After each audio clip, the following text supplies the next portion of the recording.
இந்த பதிவு திருக்குறளுக்கானது. திருக்குறளுக்கான 25 அதிகாரத்தை மனப்பாடமாக வச்சுருக்கணும்னு எங்கள் சார் சொல்லுவார். டிஎன்பிசி படிக்கிறவங்க முதல்ல இந்த அதிகாரம் படிக்கணும், மெமரி பண்ணணும்னு சொல்லியிருப்பார்.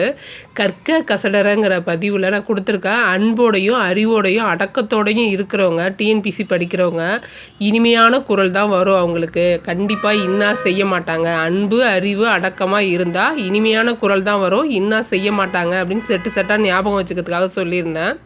அன்புடைமை பார்த்தாச்சு. இப்போது பொருட்பால் அரசியலில் அறிவுடைமை பார்க்கலாம். இது 43வது அதிகாரம். இதோட விளக்கத்தையும் பார்க்கலாம் வாங்க.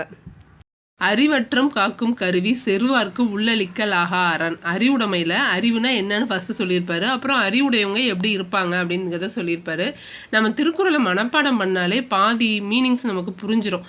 அதுக்கப்புறம் மீனிங் படிச்சிங்கன்னா நல்லாயிருக்கும். 2 வரி தான், 4 தடவை படித்தாலே ஈஸியாக மனப்பாடம் ஆகிடும். பார்க்கலாம். அறிவு அற்றம் காக்கும் கருவி செருவார்க்கும் உள்ளளிக்கலாக அரண். இறுதி காலம் வர்ற வரைக்கும் காப்பாற்றுறது அறிவு தான். பகைவர் கூட உள்ளே புகுந்து அழிக்க முடியாத கோட்டை மாதிரி நம்மளை காக்கிறதும் அறிவு தான்.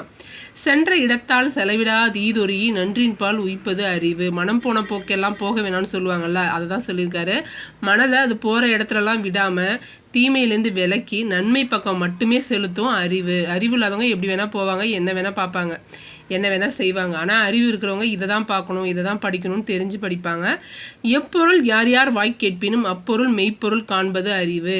அறிவுனா என்ன அப்படின்னா, ஒரு பொருளை பற்றி யார்கிட்ட வேணால் என்ன வேணால் கேட்டுக்கலாம், ஆனால் அதுக்கான மெய்யான தன்மையை மட்டும் கண்டுபிடிக்கணும், அதான் அறிவு.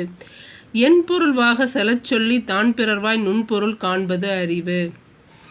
கேட்குறவங்க புரிகிற மாதிரி எளிமையாக விளக்கி சொல்லியும் பிறர் பேச்சில் இருக்கிற நுண்மையான கருத்தை கண்டுபிடிச்சி அதில் இருக்கிற பொருளையும் அறிஞ்சிக்கிறவங்க தான் அறிவு இருக்கிறவங்க. இப்போ நான் உங்களுக்கு சொல்லித்தரேன் அப்படின்னா அது புரியுது அப்படின்னா தான் எனக்கு அறிவு இருக்குன்னு அர்த்தம். அதே மாதிரி நீங்கள் ஒன்று சொல்லும்போது அதில் இருக்கிறத என்னன்னு நான் தெரிஞ்சுக்கிட்டா தான் எனக்கு அறிவு இருக்குன்னு அர்த்தம்.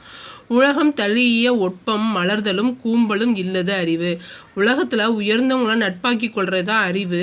அதே மாதிரி நட்பு ஆகும்போது அவங்கள்ட்ட ரொம்ப மகிழ்ச்சியாகவும் கொஞ்ச நாள் போன பிறகு வருத்தப்படுறதும் இல்லாமல் இருக்கிறது தான் அறிவு.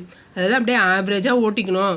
உலகத்தை உயர்ந்தவங்கள நட்பாக்கிக்கணும். அவங்கக்கிட்ட அதிகமாகவும் மகிழ்ச்சியாக இருக்கக்கூடாது, வருத்தத்தையும் காட்டக்கூடாது, அப்படியே நார்மலாக ஓட்டுங்க.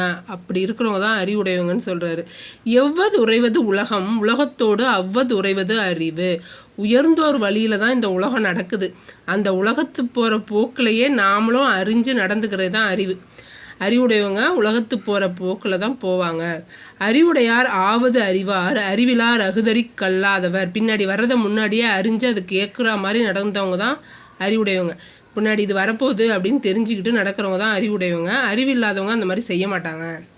அஞ்சுவது அஞ்சாமை பேதமை அஞ்சுவது அஞ்சல் அறிவார் தொழில்.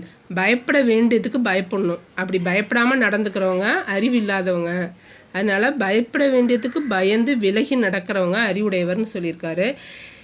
எதிரதாக காக்கும் அறிவினார்க்கு இல்லை அதிர வருவதோர் நோய். நாளை வர்றதை நினச்சி முன்னாடியே அறிஞ்சு காத்து நடக்கிறவங்களுக்கு பயப்படுற மாதிரி நடுங்கிற மாதிரி துன்பங்கள் வராது அப்படின்னு சொல்லியிருக்காரு திருவள்ளுவர்.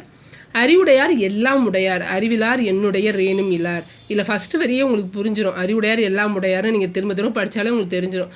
எதுவுமே இல்லைனா கூட உங்கள்கிட்ட அறிவு இருந்ததுன்னா எல்லாமும் உங்கள்கிட்ட வந்து சேர்ந்துடும்.